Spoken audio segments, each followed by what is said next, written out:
Histoire! Oui, histoire!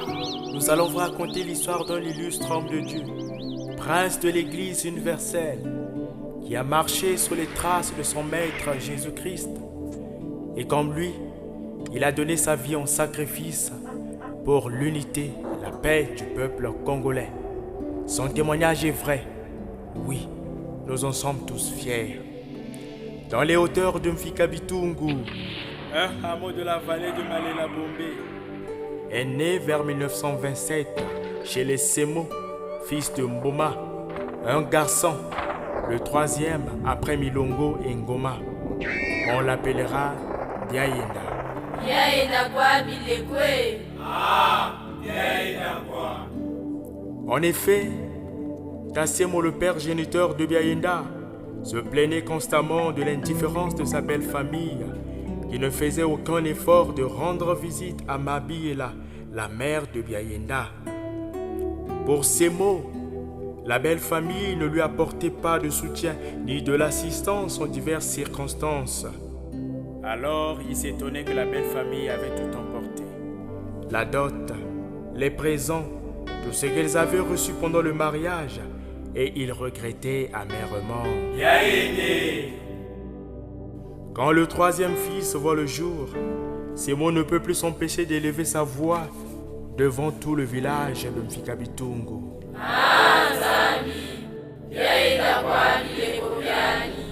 Cela va confirmer ce que le fils de Tamboma vit comme calvaire depuis son mariage avec Mabila. Biayenda traduit certes le malaise de son père, mais il vient aussi redonner confiance, apaiser, dissiper les tensions entre son père et la famille de sa mère. Biayenda est la preuve, à côté de ses deux frères, que la vraie richesse n'est pas l'argent ou les autres présents aussi précieux soient-ils. En effet, la belle famille, peu reconnaissante à tort, de se vanter d'avoir tout emporté parce qu'il n'y a de richesse véritable que d'homme. Il n'y a de richesse que d'homme. Oui, il n'y a de véritable richesse que d'homme. Les richesses perdues ou emportées valent-elles seulement les trois enfants nés du couple Semo Biela et qui font la joie de tout le village, de toute la contrée? Et Biayenda va apporter la consolation dans la tourmente, redresser ce qui dressait à Semo contre sa belle famille. Biayenda sera celui par qui la paix est retrouvée dans la famille de Semo. Il sera le lien fort pour ramener la cohésion.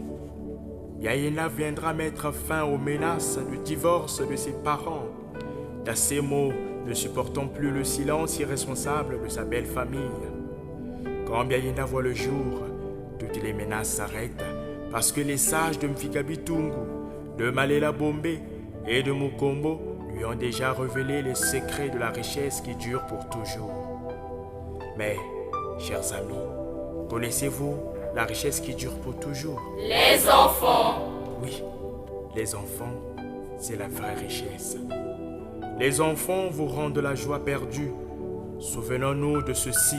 Quand l'enfant paraît, Le cercle de la famille s'allonge. Quand Biayenda voit le jour, les liens de famille se ressoudent de nouveau. Et les querelles comme aussi les plaintes tombent d'elles-mêmes pour faire place à la joie de vivre.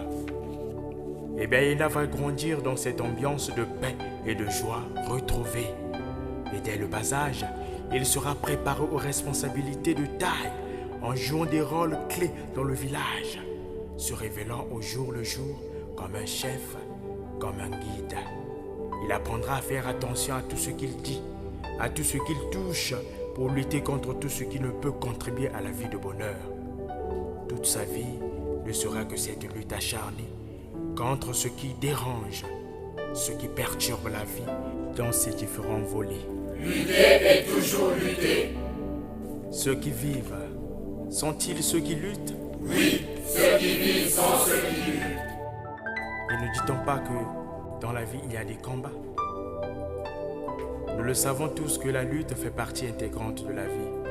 Mais les amis, avec Dieu, la vie est un don immense de générosité et de grâce. don immense d'amour unique et éternel. D'un amour éternel, je t'ai aimé. Ô mon peuple, je t'ai donné ma confiance, oracle du Seigneur. Les hommes et les femmes qui luttent dans leur vie, ceux qui rêvent sans cesse de changer les cours des âges, des astres, des événements du monde, ou les existences particulières pour le bien de la multitude, de l'intérêt général, le commun des mortels les nomme héros. Eh oui, héros. Et ils le sont en vérité dans les faits et les gestes, parce que leurs destins ont été façonnés dans cette ligne-là, pour forger partout dans le monde et de donner à la terre un visage de bonheur humain appelé à s'éterniser à jamais. Les hommes et les femmes qui vivent de la vie de Dieu en s'efforçant, malgré tous les obstacles sur leur chemin. Ces êtres de foi engagés qui se livrent à tous les combats inimaginables pour tracer en l'âme, dans son cœur, un itinéraire vers la grandeur et la gloire. Ces gens-là, avec dans leur cœur le souci ardent du bien vivre avec Dieu, du vivre ensemble avec les hommes et les femmes de la terre. Le ciel les couvre de son manteau, de grandeur tissée d'amour vrai et sincère, d'humilité, du souci du faible, de gloire sans fin. Vivre, c'est marquer des signes, graver des insignes dans la mémoire collective pour jeter en terre des grains de reconnaissance sincère.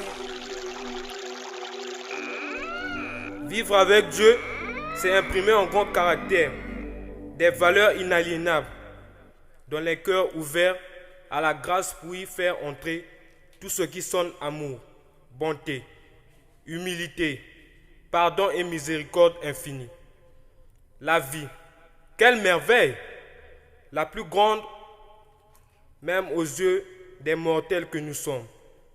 La preuve, les gens sont prêts à tout pour la conquérir, la garder intacte, prêts aussi à faucher celle des autres, rien que pour garantir la leur. À quoi sert-il à un homme de gagner le monde et de finalement perdre son âme?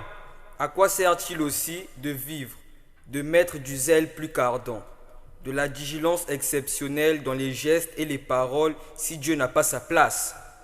À quoi bon prendre tous les détours des sentiers, tous les risques si, à la racine des désirs, il manque l'amour de Dieu et des autres, nos proches?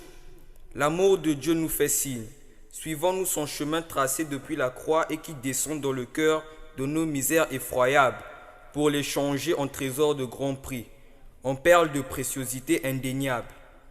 L'amour est une force, le langage unique de ceux que Dieu a mis à part pour être des repères moraux d'assurance, des références de charité incontestable, de communion fraternelle.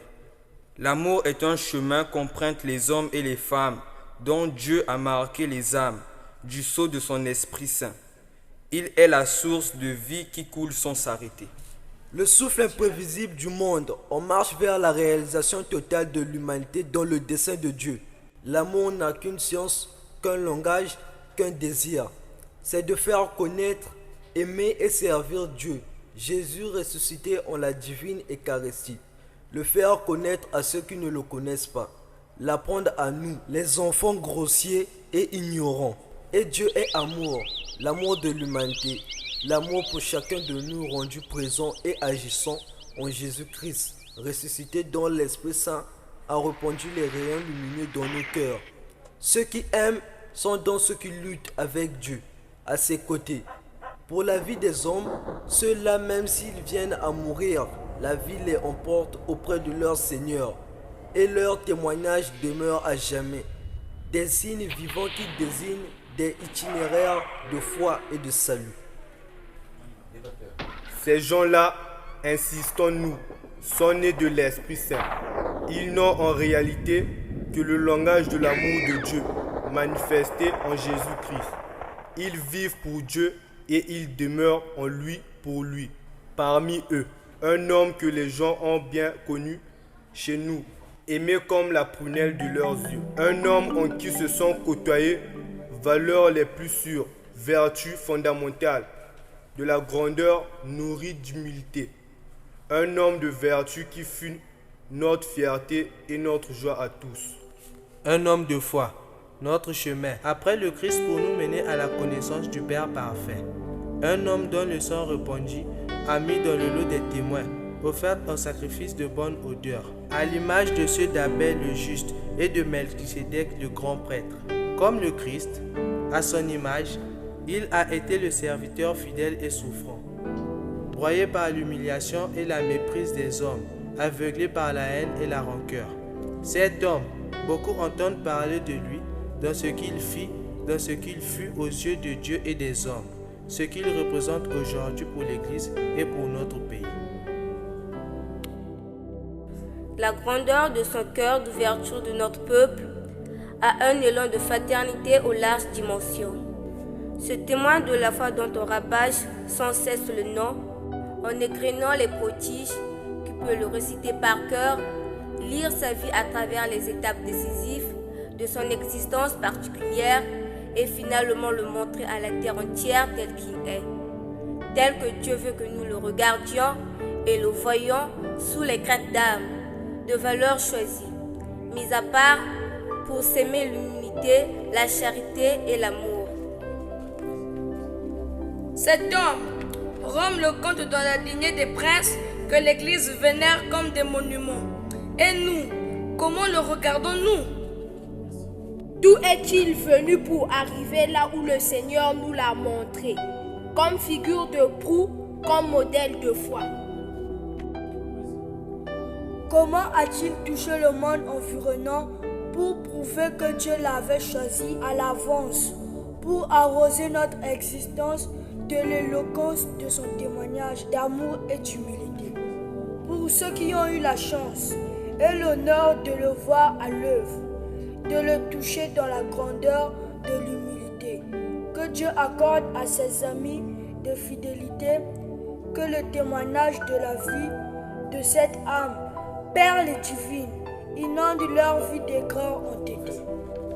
Pour ceux par contre qui ne l'ont jamais connu dans les traits de vivants, en ce monde, qui l'ont découvert uniquement dans les témoignages des contemporains, que la pertinence des gestes ici et là évoqués éveille à la conscience citoyenne pure et sûre. Pour ceux qui auront à découvrir, à travers des souvenirs agencés et précis, cet homme au mérite reconnu, visage de candeur, cœur de charité inventive au service des autres, de la multitude, que la force des gestes suscite de nouveaux élans déposés au creux des mains larges, ouvertes au monde. Cet homme s'appelle du nom de son pays, des profondeurs que Dieu a bénies dès les origines du monde, pour prouver à la terre entière la force des faibles, qui bousculent les folies des grands, la hardiesse des potentats armés du fiel et de hargne. Cet homme, c'est Yaina. Émile. Yaina.